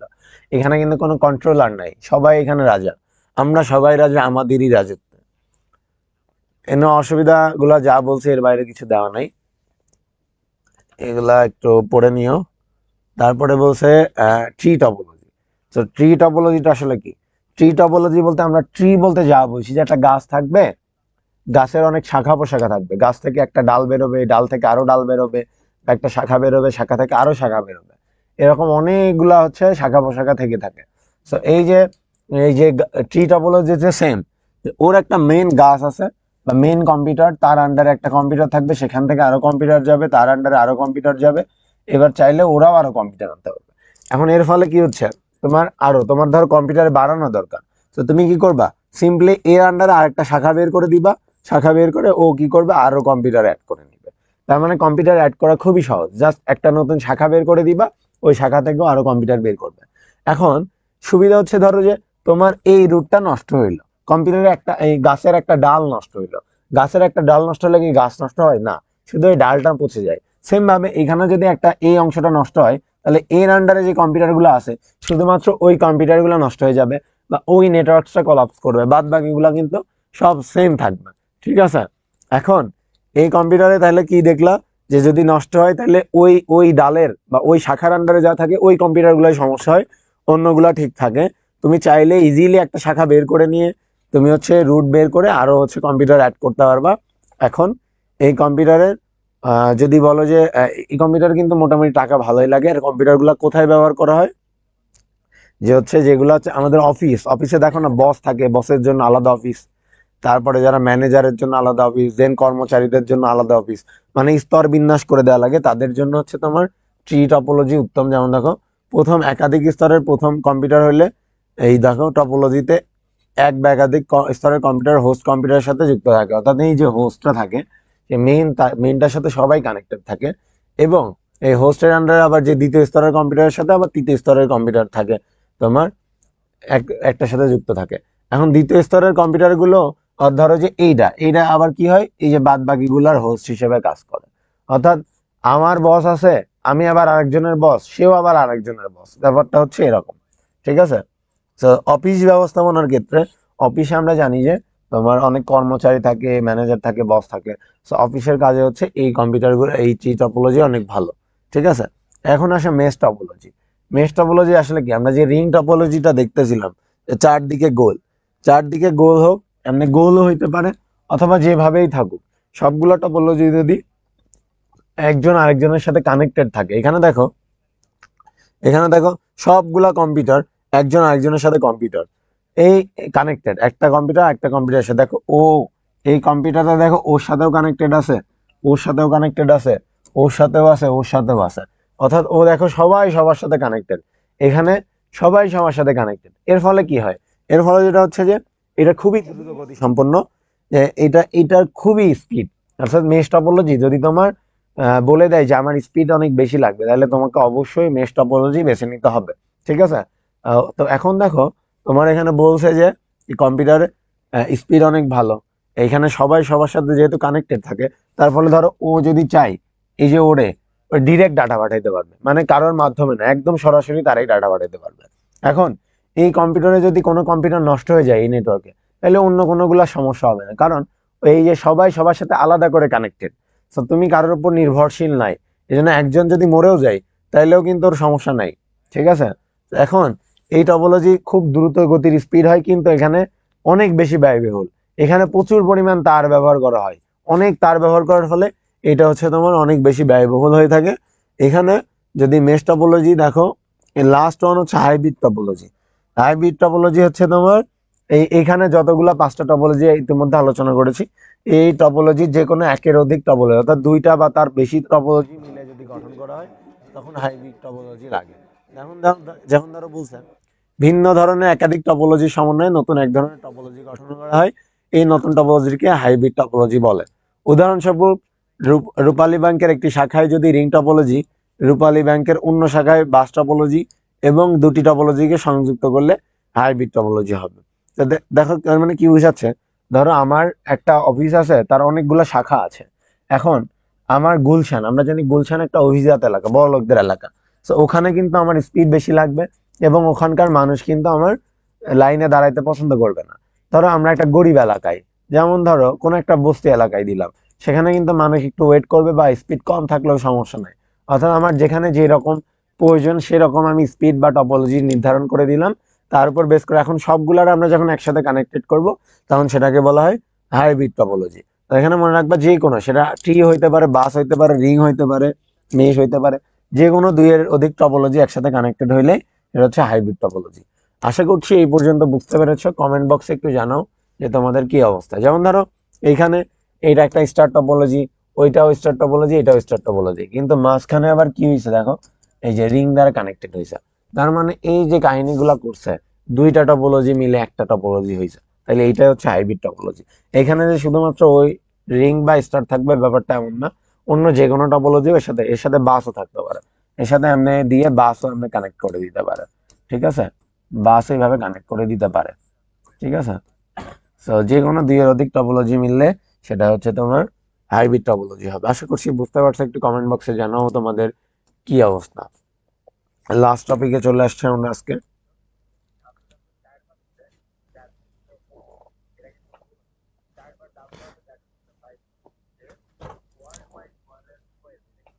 একমাত্র রাজকন্যা বলেছে আসসালামু আলাইকুম ভাইয়া, ক্লাসটা করতে পারলাম না। সমস্যা নাই, এটা তুমি রেকর্ড দেখে নিলে হবে, এটাতে আহামরি কিছু নাই যে বুঝবে না।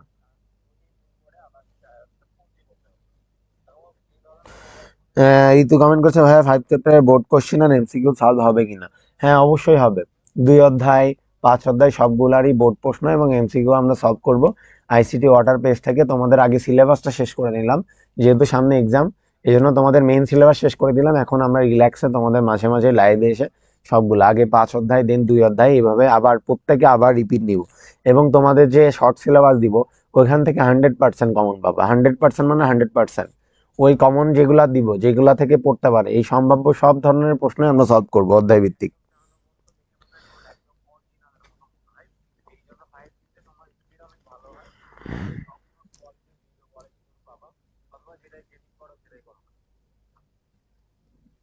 কত সময় হলো লাইভ রান্না? এই এত সময় লাইভ হয়ে গেছে?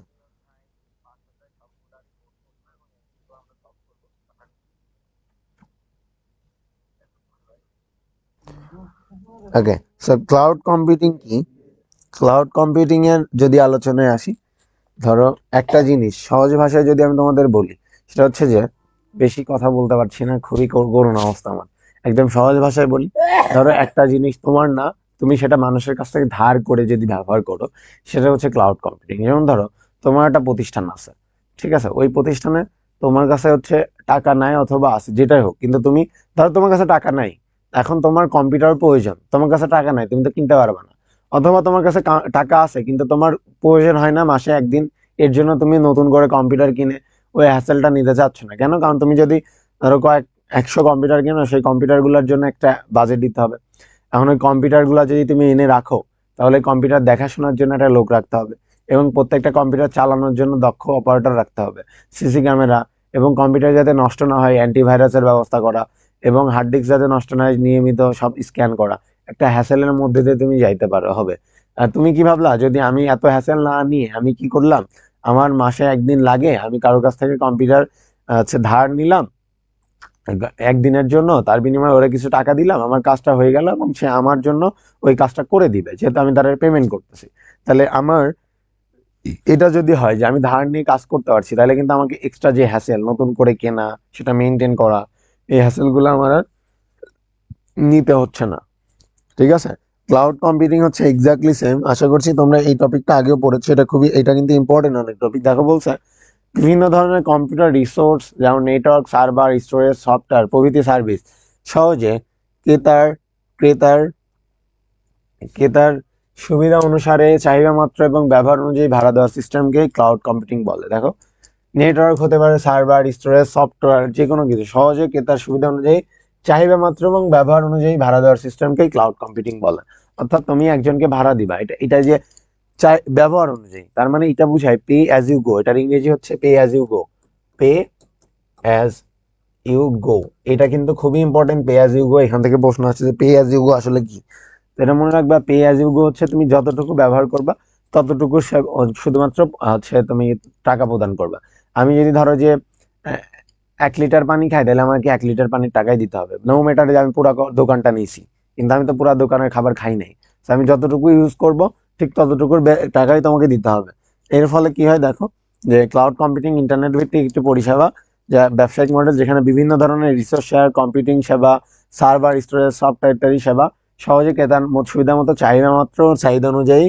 আচ্ছা, একদম সহজ ভাষায় যদি বলি, তোমরা সবাই কিন্তু গুগল ড্রাইভ নাম শুনেছো, রাইট?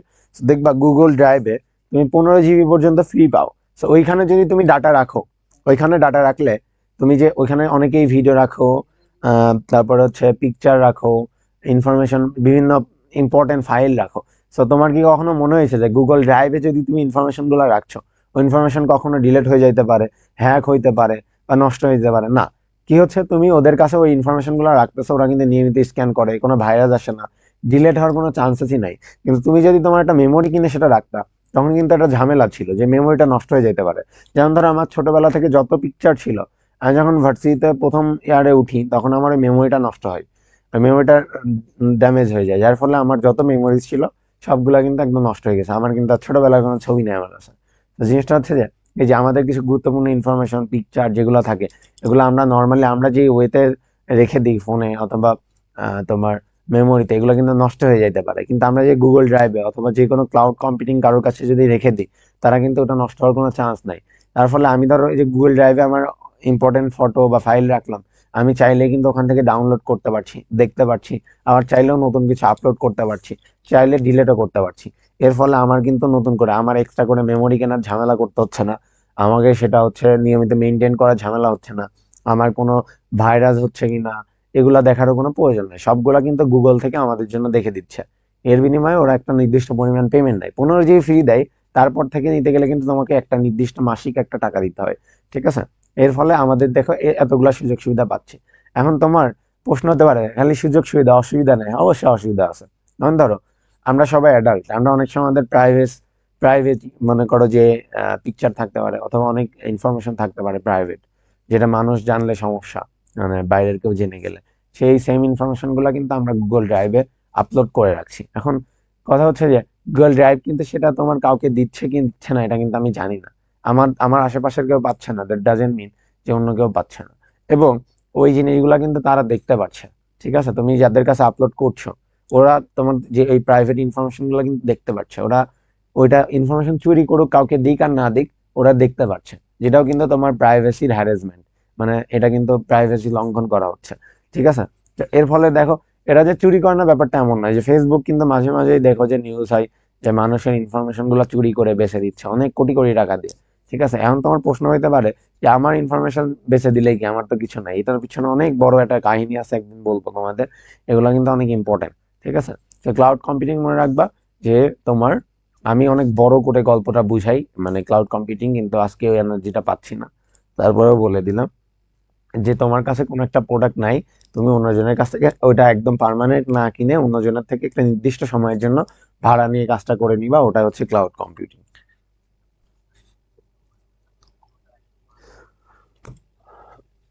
ওকে, দেখো একটা উদাহরণ দেখো, বলছে যে যখনই কোনো বাস বা ট্রেনের ভ্রমণ করো, মাধ্যমে ভ্রমণ করো, তুমি তোমার গন্তব্যের জন্য টিকিট নিয়ে যাও এবং তোমার গন্তব্যে পৌঁছানো অবধি তোমার সিট ধরে রাখো। তেমনি ভাবে অন্য যাত্রীরাও টিকিট নিয়ে তোমার সাথে একই বাসে যাতায়াত করে এবং তারা যেখানেই যাক না কেন তোমাকে বিরক্ত বা কষ্ট দেয় না। তুমি গন্তব্য পৌঁছালে ড্রাইভারকে ধন্যবাদ দিয়ে বাস থেকে নেমে যাও। ক্লাউড কম্পিউটিং ঠিক বাসের মতোই, বিভিন্ন ব্যবহারকারীর জন্য ডাটা এবং তথ্য বহন করে এবং সর্বনিম্ন ব্যয়ে তার পরিষেবা ব্যবহার করতে দেয়। যেমন ধরো, আমি আমার বাসা কুষ্টিয়া, আমি এই যে ঈদে বাসায় যাব, এখন আমি বাস কিনে নিয়ে বাসায় যাইতে চাই, এটা কিন্তু অনেক এক্সপেন্সিভ অ্যান্ড কস্টলি, যেটা আমার দ্বারা ব্যয় করা সম্ভব না। তো আমি তো দেখলাম আমার দ্বারা বাস কেনা সম্ভব না, অথবা সম্ভব হইলেও ধরো আমি বাস কেনার টাকা আমার আছে, এখন আমি বাস কিনে নিয়ে যাইতে গেলে বাস কিনতে যাওয়া একটা ঝামেলা, তারপরে বাস ড্রাইভার খুঁজে বের করা একটা ঝামেলা, তেল কেন, বাসের যদি আবার যাইতে পথে কোনো সমস্যা সেটাও আমাকে দেখতে হচ্ছে, এবং ডাকাত এসে চুরি করলেও কিন্তু আমার দায়ভার হচ্ছে। তার মানে আমাকে অনেকগুলো ঝামেলার মধ্যে দিয়ে যাইতে হইতে পারে। তা আমি কি করলাম, আমার নিজের বাস কেনার কি দরকার, যদি আমি কোনো ভাড়া বাসে যেতে পারি। তা আমি কি করলাম, একটা বাসের টিকিট কেটে নিয়ে আমি ওই বাসের একটা 500 বা 700 টাকা চাচ্ছে, ওটা দিয়ে দিলাম, ও আমার বাসায় নামাই দিল। তো এর ফলে আমাকে নতুন করে বাস কেনার কোনো ঝামেলা করতে হইলো না বা কোনো হ্যাসেল নিতে হইলো না। এটাই হচ্ছে তোমার ক্লাউড কম্পিউটিং। ঠিক আছে?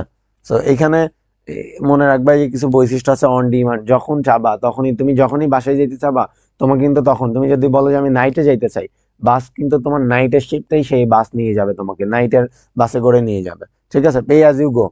তুমি যদি ধরো যে আমি কুষ্টিয়া পর্যন্ত যাইতে চাই, আমার কিন্তু কুষ্টিয়ার ভাড়াটাই নিবে, আমার কাছে কিন্তু যশোর পর্যন্ত যাওয়ার ভাড়া নিবে না। ঠিক, আমি যতটুকু ব্যবহার করব ততটুকু পেমেন্টই আমাকে দিতে হবে।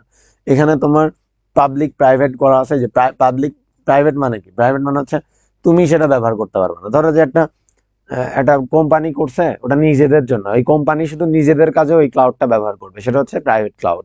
আর পাবলিক কি, যেটা সবাই ব্যবহার করতে পারবে, সেটা হচ্ছে পাবলিক। আর হাইব্রিড কি, এই যে এই দুইটার মিক্সন, যে কোনো কোনো পার্ট ধরো যে একই টপ, ওই ক্লাউডের একটা পার্ট শুধু সবাই ব্যবহার করতে পারবে, আর একটা পার্ট ধরো সবাই পারবে না, এটা হচ্ছে হাইব্রিড। আর শেষ, তোমাদের পড়ানো শেষ, এটা একটু পড়ে নিয়ে সুবিধা অসুবিধা। এখানে অসুবিধা আছে কিন্তু, ওই যে তোমার প্রাইভেসি ওরা দেখতে পাচ্ছে, আবার যে এলাকায় ইন্টারনেট সুবিধা নাই তারা কিন্তু চাইলেও ক্লাউড কম্পিউটিং এর সেবা নিতে পারবে না, কারণ ইন্টারনেট ছাড়া ক্লাউড কম্পিউটিং পসিবল না। ঠিক আছে? তথ্যের উপর ব্যবহারকারী নিয়ন্ত্রণ থাকে না, অর্থাৎ আমি যে আপলোড করলাম, করার পর কি হচ্ছে না হচ্ছে এটা আমি জানতে পারবো না। ঠিক আছে, এরকম কিছু অসুবিধা আছে, এগুলা দেখে নিবা। ঠিক আছে, যে গ্রাম এলাকা থেকে কিন্তু তুমি ওই স্পিডটা পাবা না, হাই স্পিড পাবা না যে তুমি ক্লাউড কম্পিউটিং ব্যবহার করবা। ওকে, তো ব্যাপারটা হচ্ছে যে আমরা দেখতে দেখতে একদম শেষ আমাদের। এই কিছুদিন আগেই তোমাদের সাথে যাত্রা শুরু হয়েছিল, আহ, এই মাত্র কয়েক মাসের ব্যবধানে তোমাদের পুরো আইসিটির চ্যাপ্টার শেষ হয়ে গেল। তো আজকের মাধ্যমে তোমাদের অফিসিয়ালি অফিসিয়ালি তোমাদের আইসিটির সিলেবাস শেষ হলো। এরপর থেকে আইসিটি ওয়াটার পেজ থেকে তোমাদের 5 অধ্যায়ের যে এমসিকিউ সৃজনশীল, 2 অধ্যায়ের এমসিকিউ সৃজনশীল, সেগুলো নেওয়া হবে। কিন্তু তোমাদের অফিসিয়ালি আজকে লাস্ট ক্লাস ছিল। তো আশা করছি খুব দ্রুতই তোমাদের সাথে আমার দেখা হবে। তো তোমাদের আমি জানি না তোমাদের আমি কতটুকু সার্ভিস দিতে পেরেছি অ্যাজ এ টিচার, বলতে পারো as a brother, as a teacher, as a guardian, যেটাই বলো না কেন, আই ডোন্ট নো যে আমি কতটুকু সার্ভিস তোমাদের দিতে পেরেছি। But I tried my best to deliver my best for you guys. So I hope যে তোমরা এটা এনজয় করেছো অ্যান্ড সবাই একটু কিছু হইলেও শিখতে পেরেছো আমার আমার কোর্স থেকে। এর জন্য আমি তোমাদের কাছে কৃতজ্ঞ থাকবো। সবার জন্য অনেক ভালোবাসা থাকবে, খুব দ্রুতই তোমাদের এক্সাম শুরু হবে। সো তোমরা ভালো করে প্রিপারেশন নাও। শরীরটা একটু খারাপ, আমি চাইলেও সুন্দর করে কথা বলতে পারছি না, খুবই খারাপ লাগছে। আমি আসলে পড়াইতাম না, আমি আজকে অনেক জায়গায় পড়ানো ছিল কিন্তু সেগুলো সব ক্যান্সেল করে দিছি গতকাল থেকে। আমি আসলে যে কথা বলবো, যে আমি যে দাঁড়াই থাকবো ওই লিখবো, ওই এনার্জিটা আমার নাই। মানে আমার গতকাল খুবই খারাপ লাগতেছিল, আমার মানে লাইফে এত বাজে অবস্থা কখনো হয়নি। ঠিক আছে, মানে আমি পুরো বডি নড়াইতে পারছিলাম না, এত অবস্থা খারাপ হয়ে গেছিল কালকে। তো তারপরে যেহেতু তোমাদের কথা দিয়েছিলাম যে আজকেই শেষ করে দিব, যেহেতু আমাদের হাতে সময় নেই, ওই জায়গা থেকে আমি ওভাবেই আসছি। আমার আমার হল থেকে কিন্তু এখানে অনেক দূরে, তারপরে চেষ্টা করেছি আসার। তো এখন কাহিনী হচ্ছে যে আমি জানি না আমি কতটুকু সার্ভিস তোমাদের দিতে পেরেছি। আহ তোমরা আমার প্রথম ব্যাচ ছিল এখানে, তো তোমাদের প্রতি একটা অন্য লেভেলের ভালোবাসা আছে। তো আশা করছি তোমরা আমার থেকে অল্প কিছু হলেও শিখতে পেরেছো, না যে টিচার আমি একটু হলেও তোমাদের শিখাইতে পারছি। And বেশি বললে আবার ইমোশনাল হয়ে যাবো, কারণ সব প্রথম ভালোবাসা সবসময় সুন্দর, তোমরাও অনেক সুন্দর। হ্যাঁ, তো হচ্ছে এই খুব বেশি দিন আমরা শুরু করি নাই, দেখতে দেখতে একদম শেষ পথে চলে আসছি। জানি না কবে তোমাদের সাথে আবার দেখা হবে, হয়তো বা আবার আবার দেখা হবে। কি যেন একটা কবিতা আছে না, আবার আসিব ফিরে শঙ্খ কি ধানসিঁড়ির তীরে, কখনো বা শঙ্খচিল হয়ে। এই ব্যাপারটা হচ্ছে এরকম, আবার কখনো না কখনো ফিরে আসবো। তো আজকে তো আমাদের লাস্ট ক্লাস ছিল, আমি এক্সপেক্ট করছিলাম অনেক পোলাপান আসবা, কিন্তু আসো নাই তোমরা। আমি হচ্ছে অনেকে লিখছো, ওকে। আমি চেষ্টা করেছি আমার সর্বোচ্চ দেওয়ার কারণ জন্য।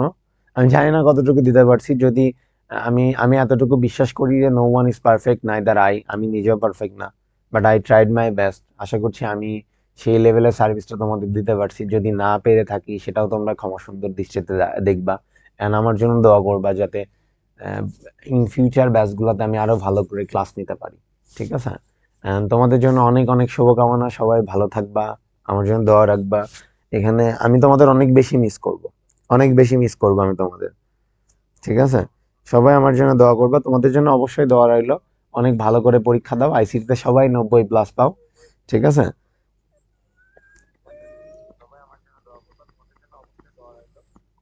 জান্নাতুল বাকিয়া লিখেছো, আলহামদুলিল্লাহ এখন অনেক আগে থেকে অনেক ভালো, আইসিটি পারি, আগে পারতাম না ভাই। আপনাকে অনেক অনেক থ্যাংক ইউ, দোয়া করবেন।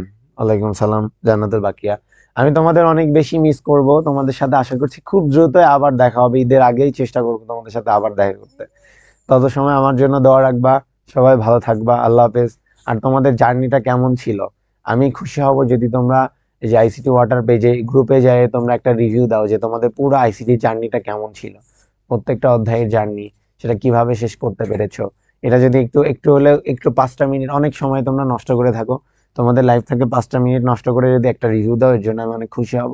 কারণ ধরো যে তুমি একটা কাজ করেছো, ওই কাজটা কতটুকু সম্পন্ন করতে পেরেছো সেটা কিন্তু, ধরো আমি একটা স্যান্ডউইচ বানাইলাম, তো এই স্যান্ডউইচটা কেমন হইলো। আপনি কান্না করতেছেন কেন?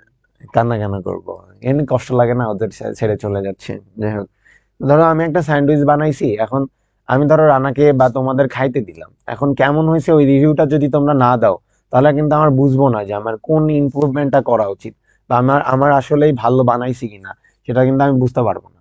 সেম ভাবে আমি যে তোমাদের পড়াইলাম, তোমরাও যদি রিভিউ না দাও, তাহলেও কিন্তু আমি বুঝতে পারবো না আসলে আমি কতটুকু ডেলিভার করতে পারছি অ্যাজ এ টিচার। আগে স্যান্ডউইচ খাওয়ান, পরে রিভিউ দিন। অবশ্যই ধরে খাওয়াবো যা। যেমন বিষয়টা হচ্ছে এটাই, আশা করছি তোমাদের লাইফের অনেক ইম্পর্টেন্ট টাইম চলতেছে, অনেক ভ্যালুয়েবল টাইম তোমাদের এখন প্রত্যেকটা মিনিট। তারপর আশা করছি তোমরা 5 মিনিট নষ্ট করে আমার একটা রিভিউ দিবা, যেখান থেকে আমি বুঝতে পারবো যে আমার আসলে কিভাবে আরো কি করা উচিত, কি ইমপ্রুভমেন্ট করা উচিত, বা আমি আসলেই পেরেছি কিনা, যে আপ টু দা মার্ক যে লেভেলের তোমরা চাইছো সেটা দিতে পেরেছি কিনা। ঠিক আছে? ঠিক আছে, সবাই ভালো থাকবো। সবাই ভালো রাখবা, আমার জন্য দোয়া রাখবা। কথাও পেঁচাই যাচ্ছে, আমি কথা বলতে পারছি না, এমনি শরীর খারাপ, আবার ইমোশনাল হয়ে যাচ্ছি, তোমাদের সাথে আর দেখা হবে না এই জন্য। ঠিক আছে? সবাই ভালো থেকো, আমার জন্য দোয়া রেখো। তোমাদের সাথে আবার দেখা হবে। আল্লাহ হাফেজ। ভাই, ভাই কেটে দেন। খারাপ লাগতেছে, ওদের সাথে অনেকদিন ছিলাম, আজকে শেষ করে দিলাম।